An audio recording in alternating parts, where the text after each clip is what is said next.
See demonstrators waving the American flag and praising President Trump in Hong Kong. Our next guest says it is proof America is still the beacon of freedom around the world.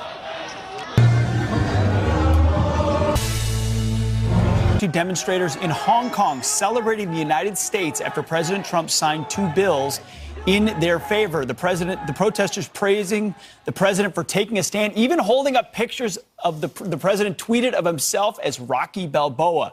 So what does this message send amid trade talks with China? Let's bring in Asia analyst and foreign affairs journalist Gordon Chang. Gordon, thank you very much for being here this morning. Thanks, Pete. The images are stunning. We were just saying that. The protesters singing the anthem, chanting USA.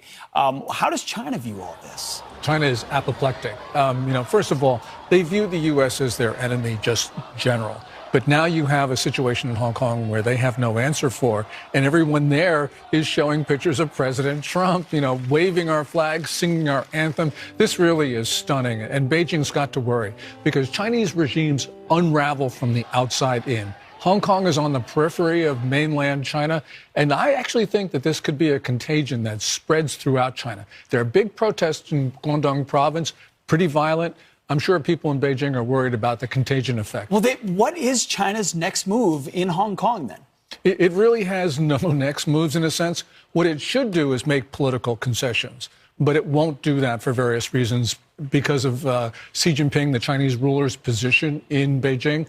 So right now, Beijing is taking a really hard line in Hong Kong. That's fueling the protests. They've gone on now for more than 5 straight months. And the reason is every time there's fatigue, every time you think the protest might end, Beijing will do something that will inflame people there. And so essentially China is doing all the wrong things. So China's doing the wrong things. Their economy's being hit hard. Right now we're in a stare down with them over trade.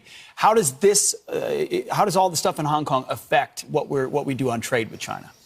Well, most American analysts say, well, President Trump shouldn't have signed those bills on Hong Kong because it would just inflame the Chinese, make a trade deal even harder. These are the people who for 4 decades have been giving us wrong advice. There's a lot of evidence that the Chinese have been stalling on the trade talks because they think that while they stall, President Trump won't go after them on Hong Kong, Xinjiang, democracy, human rights, you name it.